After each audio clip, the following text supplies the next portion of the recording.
बोल जयकारा बोल मेरे श्री गुरु महाराज की जय। श्री नंगली निवासी भगवान की जय।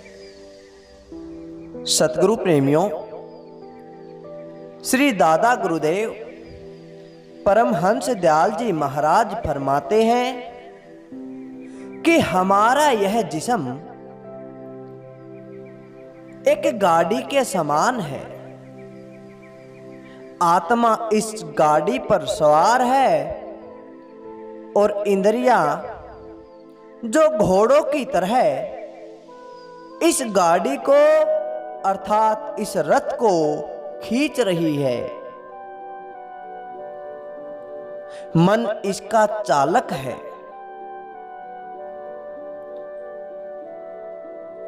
ये इंद्रियां अर्थात इस रथ के घोड़े इस आत्मा को रथ पर बैठाकर अनेक वासनाओं की तरफ खींचे लिए जाते हैं।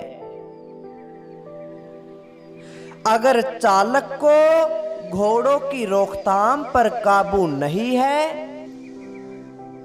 तो यह वासनाएं, ये इंद्रियां इस आत्मा को 84 लाख बंधनों में फंसाती जाती है। जब कभी मुसीबत आती है,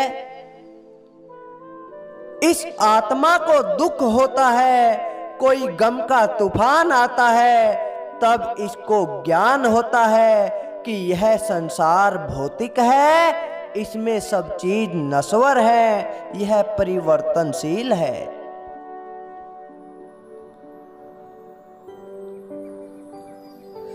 जो दुनियावी अनुभूतियों की राहत को छोड़कर आंतरिक अनुभूतियों की तरफ लग जाता है, उसका कल्याण होता है। तब जाकर वह 84 लाख बंधनों से मुक्त हो पाता है।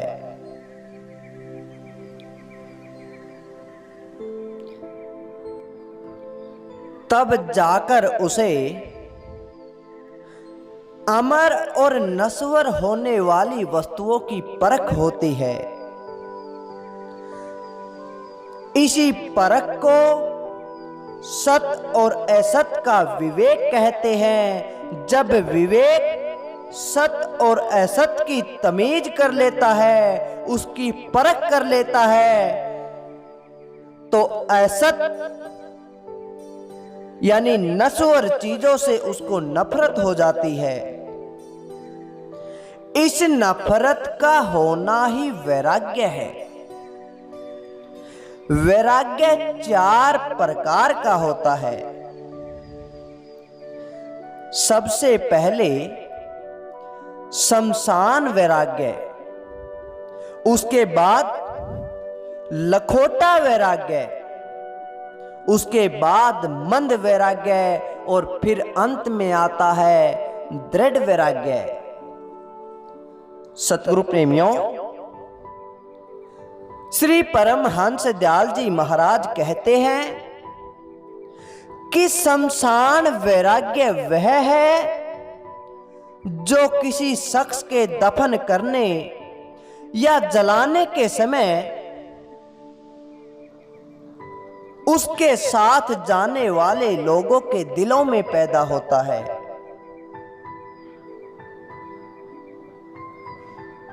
सारी दुनिया, सारा संसार उस समय सबको तुच्छ मालूम होता है। हर किसी के दिल में ख्याल आता है कि यहाँ पर कोई रहने वाला नहीं है, हर किसी को एक दिन इस संसार से चला जाना है।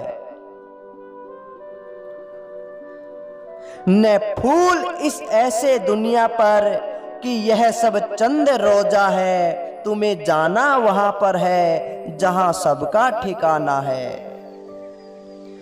थोड़ी देर को दुनिया की मोहब्बत दिल से दूर हो जाती है।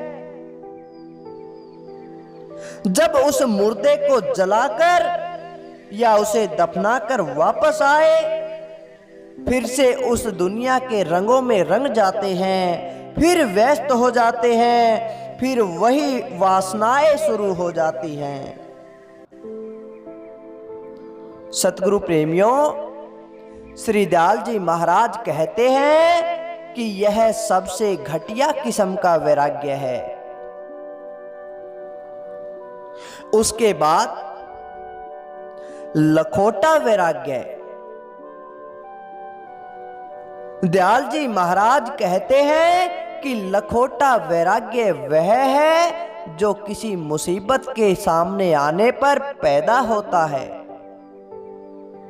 जब कोई संकट आता है तब यह वैराग्य उत्पन्न होता है। जब तक वह मुसीबत हमारे सामने रहती है तब तक यह वैराग्य भी रहता है। जब मुसीबत गई, जब कोई संकट टल गया, तब यह वैराग्य भी धीरे धीरे दूर हो जाता है। इंसान फिर से उस ऐश्वर्य में खो जाता है, उन इंद्रियों के आनंद में फंस जाता है, दुनिया के झूठे कारोबार में फिर से मशगूल हो जाता है। जैसा मुसीबत से पहले वह बेखबर था, फिर से वैसा ही हो जाता है। कैद भी या कुछ नहीं और छूट भी सकते नहीं, वाह वाह इस दाम को और आफरी सयाद को। अर्थात यहां कैद भी कोई महत्व नहीं रखती और छूट भी नहीं सकते। इस माया जाल को धन्य और शाबाश बंदी बनाने वाले को। यह वैराग्य भी बड़ा निमन सतर का है। उसके बाद आता है मंद वैराग्य। दयाल जी महाराज कहते हैं कि मंद वैराग्य वह है जिसमें दुनिया के साथ राग और वैराग दोनों पाए जाते हैं। कभी तो यह ख्याल आता है कि बेशक दुनिया यह तुच्छ है, नश्वर है, खत्म हो जाने वाली है, इसमें दिल लगाना भी व्यर्थ है। इस दुनिया को छोड़ देना चाहिए, इस दुनिया की सारी ख्वाहिशों को खत्म कर देना चाहिए। यह सोचकर दिल को उसकी तरफ से रोकता है, किंतु दूसरे वक्त ख्वाहिश का ऐसा जबरदस्त तूफान आता है कि उसके जोश में वह वैराग्य बह जाता है। उस तूफान में सारे संकल्प खत्म हो जाते हैं। बार बार इंसान कोशिश करता है, कभी वह दुनिया पर, कभी दुनिया उस गालिब पर आती है।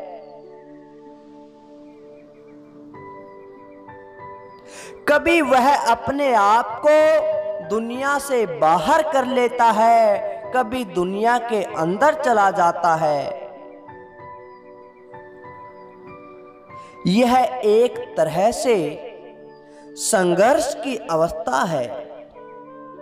सतगुरु प्रेमियों, वास्तव में यही देवताओं और असुरों का संग्राम है। जब उसकी देवी शक्ति दृढ़ होती है तो वह इस दुनिया से उपराम हो जाता है। उसे यह दुनिया तुच्छ नजर आती है, वह दुनिया से दूर जाना चाहता है। किंतु जब उसके अंदर असुरी शक्ति की ताकत मजबूत होती है तो वह फिर दुनिया के झमेले में फिर पड़ जाता है। उसके ख्वाहिशों के बंधन में ऐसा पड़ जाता है कि सारी देवी शक्तियां नष्ट हो जाती हैं, अर्थात वह फिर से माया जाल में फंस जाता है। सतगुरु प्रेमियों, श्री दयाल जी महाराज कहते हैं,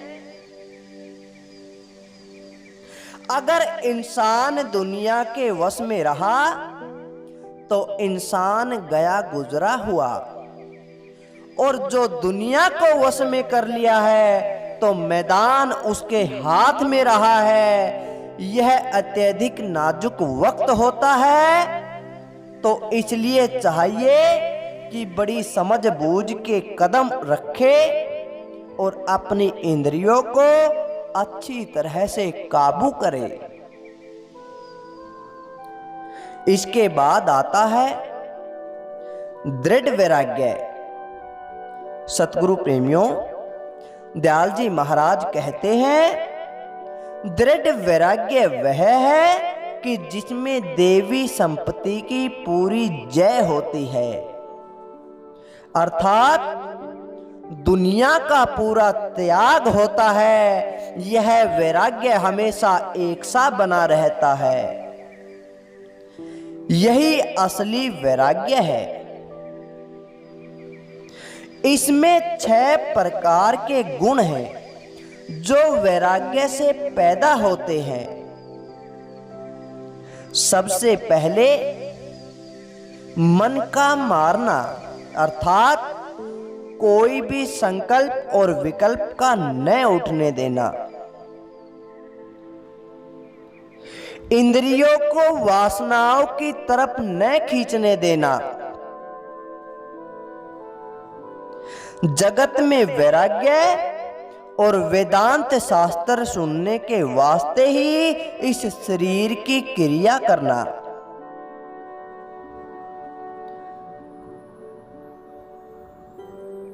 तब कट्टरता व तरफदारी का दूर करना, सर्दी गर्मी भूख प्यास मान अपमान को बर्दाश्त करना, हर चीज को समान समझना।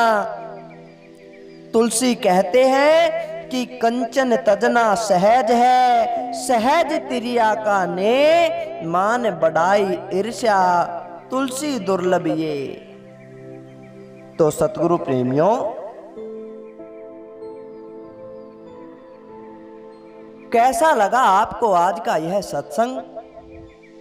अगर अच्छा लगा तो ज्यादा से ज्यादा लाइक करें, शेयर करें और कमेंट करके हमें जरूर बताएं। बोल जयकारा, बोल मेरे श्री गुरु महाराज की जय, श्री नंगली निवासी भगवान की जय।